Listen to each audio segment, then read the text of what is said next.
Hi అండి, అందరికీ నమస్తే. నేను మీ సుహాసిని. వెల్కమ్ టు సనాతన పూజ సుహానంద్ ఫ్యామిలీ. ఇప్పుడు మనము కాంచీపురంలోని కచ్చపేశ్వర స్వామి టెంపుల్కి దగ్గరలో ఉన్నామండి. ఈ టెంపుల్ కామాక్షి అమ్మ టెంపుల్కి వాకబుల్ డిస్టెన్స్లో ఉంటుందండి.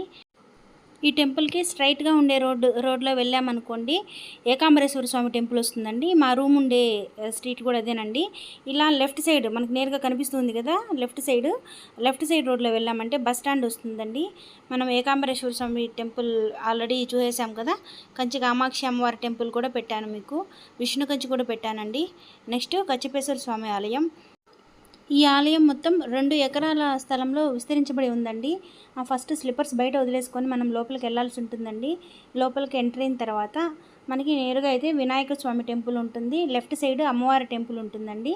వినాయకుని టెంపుల్ని అంటే చిన్న ఆలయం అనమాట. ఆ వినాయకుడి గుడి దాటుకొని వెనక్కి వెళ్తే స్వామివారి కచ్చపేశ్వర స్వామివారి ఆలయం ఉంటుందండి. అక్కడక్కడ చిన్న చిన్న ఉపాలయాలు కూడా ఉన్నాయి. మేము సమయం తక్కువగా ఉండడం వల్ల మెయిన్ దర్శనం చేసుకొని వెళ్ళామండి. ఇది అమ్మవారి టెంపుల్ అండి. ఇక ఈ ఆలయ చరిత్ర గురించి తెలుసుకుందామండి. శ్రీ మహావిష్ణువు దశావతారాల్లో ఒకటైన కూర్మావతారం మనందరికీ తెలిసిందే.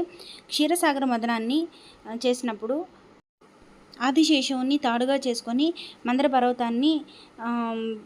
పర్వతాన్ని కవంలాగా చేసుకుని చిలుకుతూ ఉంటారండి క్షీరసాగరాన్ని. ఆ క్షీరసాగరాన్ని చిలికేటప్పుడు ఆ మందర పర్వతం అనేది చాలా బరువుగా ఉంటుందండి. కింద ఆ మందర పర్వతానికి బేస్లాగా ఉండడం కోసం శ్రీ మహావిష్ణువు కూర్మావతారంలో అంటే తాబేలు అవతారంలో దాన్ని మోయడానికి దాని కిందకు వస్తారండి. అలా వచ్చినప్పుడు ఆ మందర పర్వతం అనేది చాలా చాలా బరువుగా ఉంటుంది. అప్పుడు శ్రీ మహావిష్ణువు మహాశివుని ప్రార్థిస్తారండి. ఆ మహాశివుడు ప్రత్యక్షమై స్వామికి అంటే శ్రీ మహావిష్ణువుకి మందర పర్వతాన్ని మోసేంత బలాన్ని ధైర్యాన్ని ఇస్తారండి. కూర్మ అవతారంలో ఉన్న మహావిష్ణువు ఇక్కడ శివుణ్ణి ప్రతిష్ఠించారని, అందుకని ఇక్కడ ఉండే శివుణ్ణి కచ్చపేశ్వర స్వామి అని పిలుస్తారని ఇక్కడ స్థల పురాణం చెప్తోంది. ఇక్కడ వినాయకుడి గుడికి ఎంటర్ అయ్యే ముందు వినాయకుని గుడికి కుడిపక్క ఒక కోనేరు ఉందండి. ఆ కోనేరులో కనుక స్నానం చేస్తే సకల రోగాలు పోతాయని నమ్మకం అండి. ఈ కోనేరుని ఇష్టశక్తి తీర్థం అని అంటారండి. ఈ కోనేరులో 4 వైపుల నుంచి అంటే ఈ తీర్థంలో 4 వైపుల నుంచి మునిగి స్నానం చేస్తే 4 రకాల ఫలితాలు లభిస్తాయని ఇక్కడ ఉండే ప్రజలు విశ్వసిస్తారండి.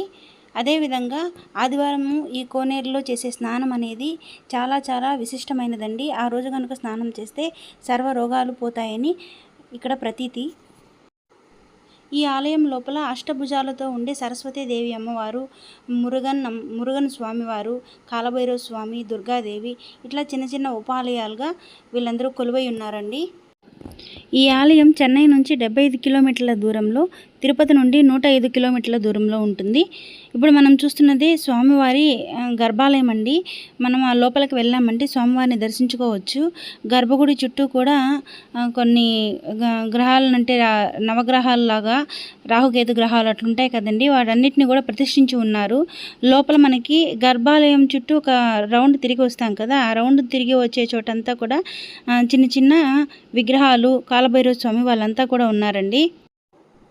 ఈ గర్భగుడి చుట్టూ స్వామివారికి అత్యంత ప్రీతిపాత్రులైన నాయనార్లను కూడా ప్రతిష్ఠించి ఉంటారండి. వాటన్నిటికీ కూడా అభిషేకం చేస్తూ ఉంటారు. మేము వెళ్ళినప్పుడు ఎవరో అభిషేకం చేయించుకుంటూ ఉన్నారండి. దాన్ని కూడా షూట్ చేశాను చూడండి. మేము వెళ్ళేప్పటికీ దగ్గర టైం 11 దాటేసిందండి. నెక్స్ట్ దీని తర్వాత ఇంకొక టెంపుల్ని కూడా దర్శనం చేసుకోవాలని మేము కాస్త తొందరగా దర్శించుకొని వచ్చేసామండి. లేదంటే ఇంకా క్లియర్గా టెంపుల్ మొత్తం మీకు చూపించేదాన్ని. నేనైతే ఈ టెంపుల్ని బ్రీఫ్గా చూపిస్తున్నానండి. ముందు టెంపుల్స్ చూపించినంత డీప్గా ఈ టెంపుల్ని అయితే చూపించలేదు. ఆల్మోస్ట్ అన్ని శివుని ఆలయాల్లో ఖచ్చితంగా చండికేశ్వర స్వామి ఉంటారండి. చండికేశ్వర స్వామితో పాటు దక్షిణామూర్తి స్వామివారిని కూడా ప్రతిష్ఠించి ఉంటారు. సో ఇప్పుడు మనం చూస్తున్నాం కదండి నాయనార్లు, దానికి ఇటువైపు వచ్చి అంటే మనం ఎడం వైపు నాయనార్లు ఉన్నారు, కుడివైపు అనమాట. కుడివైపు వచ్చి గర్భగుడి ఉందండి. ఆ గర్భగుడికి ఒకవైపు అక్కడ దక్షిణామూర్తి స్వామి ఉన్నారు. అక్కడ నుంచి మేము టర్న్ తీసుకొని బ్యాక్ సైడ్ వెళ్తూ ఉన్నాము. ఇదంతా కూడా లెఫ్ట్ సైడ్ అంటే మనం గుడి చుట్టూ ప్రదక్షిణ చేసేప్పుడు లెఫ్ట్ సైడ్ అనమాట. లెఫ్ట్ సైడ్ ఇక్కడ గర్భగుడి ఉంది కదా, గర్భగుడికి దగ్గర దక్షిణామూర్తి స్వామిని పెట్టున్నారండి. అక్కడ నుండి వెనక్కి వెళ్ళాలి. మేము మెల్లగా నడుచుకుంటూ ఇంకా వెనక వైపు వెళ్తూ ఉన్నామండి. వెనక వైపు అమ్మవారు సరస్వతి అమ్మవారు అష్టభుజాలతో ఉన్నారండి. అక్కడ నుంచి కొంచెం ముందుకెళ్ళామంటే నవగ్రహాలు. ఈ టెంపుల్స్ అన్నీ మనం పూర్తిగా తిరిగి చూడాలంటే మనం ప్లాన్ చేసుకునేటప్పుడు మార్నింగ్ టైంలో 2 టెంపుల్స్ని ప్లాన్ చేసుకోవాలి, ఈవినింగ్ టైంలో 2 టెంపుల్స్ ప్లాన్ చేసుకోవాలండి. అది కూడా మార్నింగ్ టైంలో ఒకటి రష్ ఎక్కువ ఉండే టెంపుల్, ఒకటి రష్ తక్కువగా ఉండే టెంపుల్ని ప్లాన్ చేసుకోవాలి. ఫర్ ఎగ్జాంపుల్ ఇప్పుడు కంచి కామాక్షి అమ్మవారి టెంపుల్ ఉంది కదా, అక్కడ రష్ ఎక్కువ ఉంటుందండి. ఆ టెంపుల్ కచ్చిపేశ్వర స్వామి టెంపుల్, ఇవి 2 కూడా దగ్గర ఉంటాయి.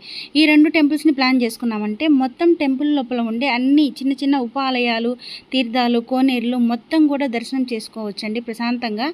లేదు హడావిడిగా చేసుకున్నామంటే మనకు చూసినట్టు కూడా అనిపించదండి. ఏదో వచ్చాము, పోయాము, దండం పెట్టుకున్నాము అట్లే ఉంటుంది. సో కాబట్టి మీరు ఎవరైనా ప్లాన్ చేసుకోవాలనుకుంటే morning 2 temples, evening 2 temples plan చేసుకోండి. మధ్యాహ్నం బ్రేక్ టైం అండి. 12:30 నుంచి మ్యాక్సిమం 12:30 క్లోజ్ చేసేస్తారు. 12:30 నుంచి 4 వరకు ఓపెన్ చేయరండి. ఇక్కడ చూస్తున్నారు కదా, ఆయన చండికేశ్వర స్వామి అండి. మనం శివాలయంలో నుంచి ఏ ప్రసాదం తీసుకెళ్లాలన్నా ఆయన అనుమతితోనే మనం తీసుకెళ్లాలండి.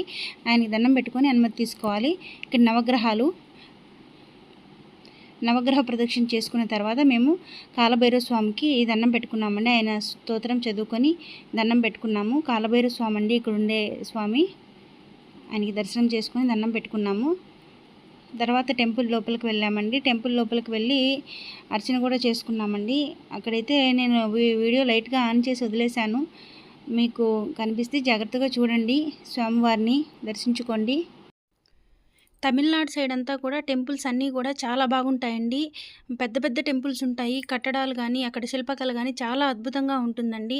మనకి తిరిగి చూసే ఓపిక ఉండాలి. మేము లాస్ట్ టైము శ్రీరంగం వెళ్ళామండి. శ్రీరంగం అంటే రామేశ్వరం టూర్ వేసుకున్నప్పుడు శ్రీరంగం కూడా వెళ్ళాము. అక్కడ టూర్ వెళ్ళొచ్చిన తర్వాత ఒకటైతే డిసైడ్ అయ్యామండి, సమ్మర్లోగా టూర్లకి వెళ్ళకూడదు అని. ఎందుకంటే చాలా ఎండగా ఉంటుంది. దాంతోపాటు పెద్ద టెంపుల్స్ లోపలంతా ఎక్కువ దూరం నడవాల్సి ఉంటుందండి. లాస్ట్ టైం మేమందరం అయితే చాలా అలసిపోయాము. కానీ మళ్ళీ ఈసారి సమ్మర్లోనే మేము వెళ్ళాల్సి వచ్చిందండి. ఎందుకంటే మా వారికి అప్పుడే లీవులు ఉంటాయి. అందుకని మేము సమ్మర్లోనే దీన్ని ప్లాన్ చేసుకున్నామండి. మనందరికీ తెలిసింది పంచభూత లింగ క్షేత్రాలు. పంచభూత లింగ క్షేత్రాలంటే అగ్ని, వాయువు, భూమి, ఆకాశం, నీరు. ఈ 5 పంచభూతాలతో నిర్మితమైనటువంటి పంచభూత లింగాలు అవి వెలసిన క్షేత్రాలు. వాటిలో మేమైతే అగ్నిలింగం వెలసినటువంటి అరుణాచల క్షేత్రాన్ని దర్శించుకున్నామండి. వాయులింగేశ్వర స్వామి ఉన్నటువంటి శ్రీకాళహస్తి దర్శనం తరచూ చేసుకుంటూనే ఉంటాము. రామేశ్వరం వెళ్ళినప్పుడు జంబుకేశ్వరం వెళ్ళామండి. అక్కడ జలలింగాన్ని దర్శించుకున్నాము. అదేవిధంగా మా వారైతే చిదంబరం వెళ్ళినప్పుడు ఆకాశలింగాన్ని దర్శించుకున్నారు. ఇక 5వ పంచభూత లింగమైన పృథ్వీలింగం ఏకాంబరేశ్వర స్వామి టెంపుల్ అండి. అది కాంచీపురంలో ఉంది. అక్కడికే 5 పంచభూతలింగ క్షేత్రాలని దర్శించుకున్నట్లు ఉంటుందని మా వారు దీన్ని ప్లాన్ చేశారండి. అక్కడికి తను 5 పంచభూతలింగ క్షేత్రాలను దర్శించుకున్నారు. మేమైతే 4 పంచభూతలింగ క్షేత్రాలని దర్శించుకున్నాము. అదేవిధంగా దాని చుట్టూ ఉండే ప్లేసెస్ని ప్లాన్ చేసుకొని మేము ఇక్కడికి వచ్చామండి. దేనికైనా కానీ ప్లానింగ్ మెయిన్ ఇంపార్టెంట్ అండి. ప్లాన్ చేసుకున్నామంటే చకచకా అన్ని దర్శనం చేసుకోవచ్చు. ఏమీ ప్లాన్ లేకుండా వచ్చామంటే టైం వేస్ట్ అవుతుందండి. నిజం చెప్పాలంటే ఇన్ని క్షేత్రాలు దర్శించుకున్నా మేము అదృష్టవంతులం కాదండి. మా పిల్లలు చాలా అదృష్టవంతులు. ఎందుకంటే ఇంత చిన్న వయసులోనే కాశీ దర్శించుకున్నారు, రామేశ్వరం దర్శించుకున్నారు, కాంచీపురం దర్శించుకున్నారు, అరుణాచలేశ్వరం, ఇంకా శ్రీకాళహస్తి, ఇలా ఎన్నో పుణ్యక్షేత్రాలని వాళ్ళు దర్శించుకున్నారండి. ఇది ఈరోజు చిన్న వీడియో అండి. మీకు నచ్చితే ప్లీజ్ లైక్ చేయండి, షేర్ చేయండి, సబ్స్క్రైబ్ చేసుకోండి. ఇంకొక విషయం చెప్పడం మర్చిపోయాను. మీకు రూమ్ డీటెయిల్స్ గురించి చెప్పాను కదా, నెక్స్ట్ వీడియో వచ్చి వామనమూర్తి టెంపుల్ అండి. దాంతోపాటు చిత్రగుప్తుని టెంపుల్. ఆ వీడియోలో మీకు నేను రూమ్ వీడియోని కూడా షేర్ చేస్తాను. దాని ఫొటోస్ తీశాను, షార్ట్ వీడియో తీశానండి. దాన్ని కూడా మీకు షేర్ చేస్తాను. వీడియో నచ్చితే ప్లీజ్ లైక్ చేయండి, షేర్ చేయండి, సబ్స్క్రైబ్ చేసుకోండి. Thank you.